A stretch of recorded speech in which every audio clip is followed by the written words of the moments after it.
Hello, മിയാനി കിച്ചൻ്റെ പുതിയൊരു വീഡിയോയിലേക്ക് എല്ലാവർക്കും സ്വാഗതം. നമ്മളിന്നിവിടെ തയ്യാറാക്കാൻ പോകുന്നത് മലബാർ പലഹാരമായ മുട്ടയപ്പമാണ്. വളരെ കുറച്ച് ഇൻഗ്രീഡിയൻസുകൾ മാത്രം ഉപയോഗിച്ച് തയ്യാറാക്കുന്ന ഒരു പലഹാരമാണിത്. അപ്പോൾ ഇതിനു വേണ്ടി ഞാനിവിടെ 1.5 കപ്പ് പച്ചരി കുതിർത്ത് വെച്ചിട്ടുണ്ട്.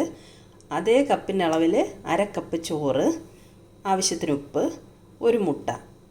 ശരിക്കും ഇത് മുട്ട ഇല്ലാതെ ഉണ്ടാക്കാൻ പറ്റും. മുട്ട ഇല്ലാതെ അരിയും ചോറും ഉപ്പ് മാത്രം അരച്ചിട്ടും ഉണ്ടാക്കാം, മുട്ട ഇട്ടിട്ടും ഉണ്ടാക്കാം. ഞാനിന്നിവിടെ മുട്ട ഉപയോഗിച്ച് ആണ് ഉണ്ടാക്കുന്നത്. ഇനി ഇതെല്ലാം കൂടെ നമുക്കൊരു മിക്സിയുടെ ജാറിലിട്ട് അരച്ചു കൊണ്ടുവരാം. അരി അളന്നെടുത്ത് അതേ കപ്പിന് 1 കപ്പ് വെള്ളമാണ് ഇത് അരയ്ക്കാൻ നമുക്ക് ഒഴിക്കേണ്ടത്. വെള്ളം കൂടിപ്പോകാതെ സൂക്ഷിക്കണം. അരി, ചോറ്, മുട്ട, ഉപ്പ് ഇതെല്ലാം കൂടി ഒരു മിക്സിയുടെ ജാറിലേക്ക് ഇട്ടിട്ടുണ്ട്. ഇതിന് നമുക്ക് അരച്ചു കൊണ്ടുവരാം. അരി അരച്ച് കൊണ്ടുവന്നിട്ടുണ്ട്. ഇതൊരു ദോശ മാവിൻ്റെ പോലത്തെ കൺസിസ്റ്റൻസിയിൽ വേണം. ചെറിയ തരിതരിയായിട്ട് അരച്ചെടുത്താൽ മതി. ഒരുപാട് അങ്ങ് പേസ്റ്റ് പോലെ അരച്ച് എടുക്കണ്ട. ഇനിയിപ്പോൾ ഇത് നമുക്ക് ചുട്ടെടുക്കാം. ചീനച്ചട്ടി അടുപ്പത്ത് വെച്ച് എണ്ണ നല്ലതുപോലെ ചൂടായിട്ടുണ്ട്. നമുക്കിതിലേക്ക് ഒരു തവി മാവ് കോരി ഒഴിക്കാം. എണ്ണയുടെ നടുക്കേക്ക് വേണം ഒഴിച്ചു കൊടുക്കാൻ. ഹൈ ഫ്ലെയിമിൽ വെച്ച് എണ്ണ നല്ലതുപോലെ ചൂടായതിന് ശേഷം ഒഴിച്ചു കൊടുക്കാനുള്ളൂ. ഒരു വശം വെന്ത് കഴിയുമ്പോൾ ഫ്ലെയിം കുറച്ച് വെച്ചിട്ട് നമുക്കിത് തിരിച്ചിടാം. ഒരു വശം വെന്ത് വരുന്നുണ്ട്, മറിച്ചിട്ട് കൊടുക്കാം.